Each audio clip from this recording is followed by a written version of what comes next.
अस्सलामु अलैकुम दोस्तों। आज हम बात करेंगे हज़रत आदम अलैहिस्सलाम के वाक़या की। और जब बात आदम अलैहिस्सलाम की हो रही है तो ज़िक्र इब्लीस का भी आएगा। इब्लीस, जिसे शैतान या डेविल भी कहा जाता है, एक ऐसी मखलूक था जो अल्लाह की इबादत करने के लिए पैदा किया गया था। इब्लीस फ़कत एक जिन था और उसने अल्लाह की इबादत में सबसे ऊंचा दर्जा हासिल किया था।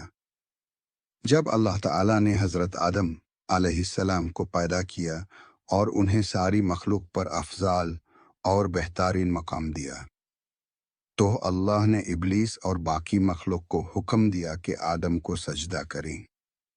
इब्लीस ने अल्लाह के हुक्म को मनाने से इनकार कर दिया और कहा, मैं इन्हें किस तरह सजदा करूं, जबकि मैं आग से बना हूं और यह मिट्टी से है। इब्लीस का ये इनकार और तकब्बुर अल्लाह ताला के नज़दीक इंतहाई बुरा था। इस वजह से अल्लाह ने इब्लीस को अपने रहमत से दूर कर दिया। इस गलती के बेस इब्लीस पर अल्लाह का अजाब आया और उसे जन्नत से निकाल दिया गया। इब्लीस ने फिर अल्लाह से दुआ की कि उसे वक्त दिया जाए ताकि वो इंसानों को बहका सके, और अल्लाह ताला ने उसे वक्त दे दिया। इस वाक़या की वजह से हज़रत आदम अलैहिस्सलाम और उनकी ज़िंदगी के लिए नई इब्तिदा हुई। अल्लाह ताला ने आदम अलैहिस्सलाम और उनकी बीवी हव्वा ईवे को ज़मीन पर उतारा, जहां उन्हें एक नई ज़िंदगी गुजारनी थी। हज़रत आदम अलैहिस्सलाम को अल्लाह पाक ने जन्नत से दुनिया में उतारने का वाक़या कुरान और हदीस में बयान किया है। अल्लाह ने हज़रत आदम को जन्नत में बनाया और उन्हें सब कुछ दिया, लेकिन उनका और हज़रत हव्वा ईवे का इम्तिहान दिया गया। जन्नत में एक खस दरख्त था जिसे खाने से मना किया गया था। शैतान ने इस दरख्त का फल खाने के लिए दिया और उन्होंने शैतान के कहने पर उस फल को खा लिया।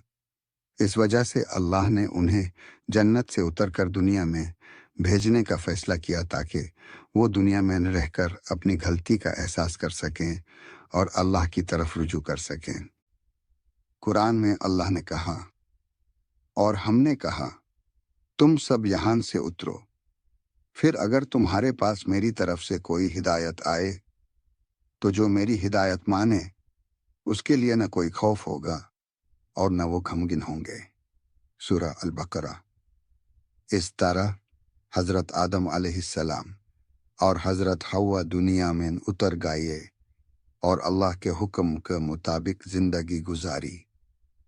हज़रत आदम अलैहिस्सलाम का निकाह हज़रत हव्वा ईवे के साथ अल्लाह पाक की इरशाद पर हुआ।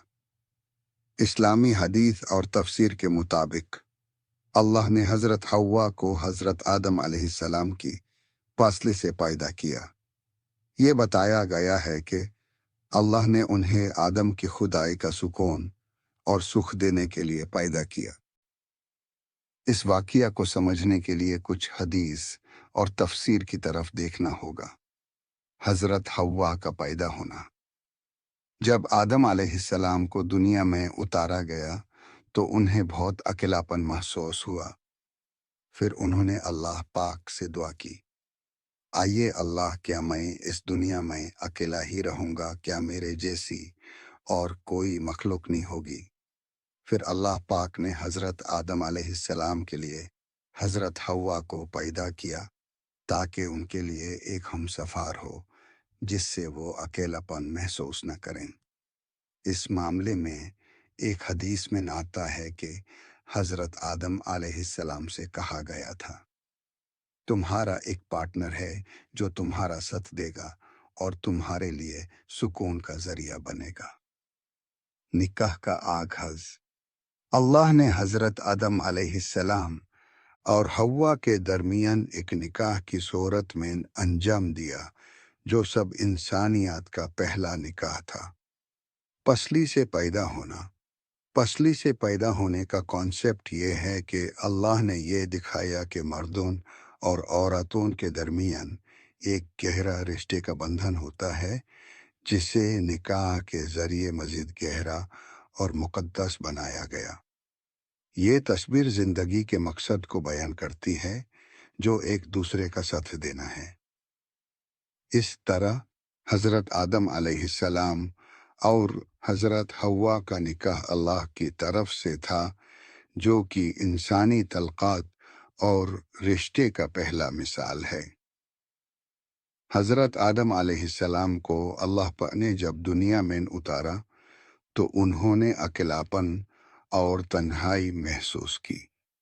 جنت سے اترنے کے بعد ان کا انوائرمنٹ الگ تھا اور انہیں انسانی زندگی کی سب کچھ نیا سمجھنا تھا۔ قرآن اور حدیث کے ذریعے ہمیں معلوم ہوتا ہے کہ وہ اللہ کی عبادت اور دعا میں مشغول رہے۔ حضرت آدم علیہ السلام کا اکیلاپن کا احساس جب حضرت آدم علیہ السلام دنیا میں آئے تو انہوں نے اکیلاپن کا احساس کیا۔ ان کا کوئی ساتھی نہیں تھا جو ان کے دکھ سکھ شیئر کرے اور انہیں ایک ہمسفر کی تلاش تھی۔ دعا اور عبادت۔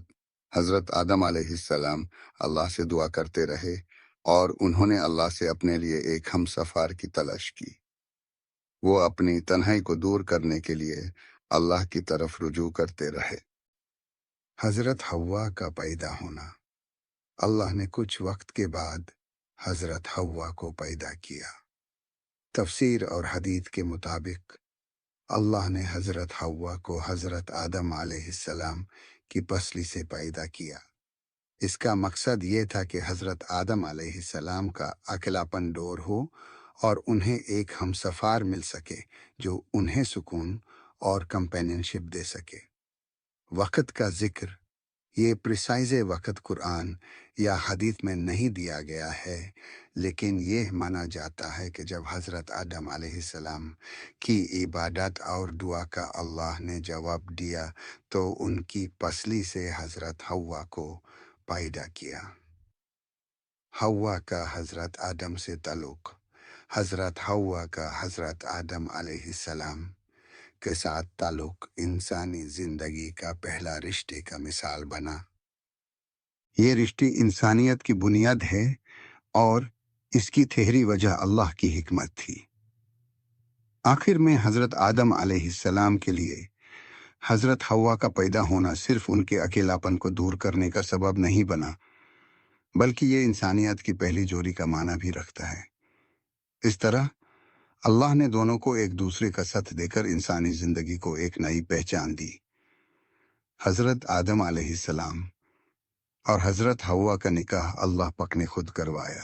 قرآن اور حدیث سے یہ معلوم ہوتا ہے کہ اللہ نے حضرت حوا کو حضرت آدم علیہ السلام کی پسلی سے پیدا کیا تاکہ ان دونوں کے درمیان ایک پیار اور کمپینینشپ کا رشتہ بن سکے۔ اسلام میں نکاح کا انجام اللہ کی طرف سے دیا گیا حکم ہوتا ہے۔ حضرت آدم علیہ السلام اور حضرت حوا کا بھی نکاح اللہ کے ارشاد سے تھا۔ یہ انسانی تعلقات اور رشتے کا پہلا مثال ہے۔ حدیث اور تفسیر کے ذریعے یہ معلوم ہوتا ہے کہ اللہ نے حضرت آدم کو یہ سب بتایا کہ ان کا ساتھی حضرت حوا ہے اور ان کا نکاح ایک ڈیوائن پروسیس کے ذریعے انجام دیا گیا۔ حضرت آدم اور حضرت حوا کا نکاح انسانیت کا پہلا اتھان تھا، جو یہ دکھاتا ہے کہ اللہ نے مردوں اور عورتوں کو ایک دوسرے کے لیے بنایا ہے تاکہ وہ ایک دوسرے کے لیے سکون اور کمپینینشپ بن سکیں۔ اس طرح اللہ کی طرف سے یہ نکاح ایک نیا چیپٹر تھا انسانی زندگی کا، جو حقیقت میں عقل اور پیار کا رشتہ تھا۔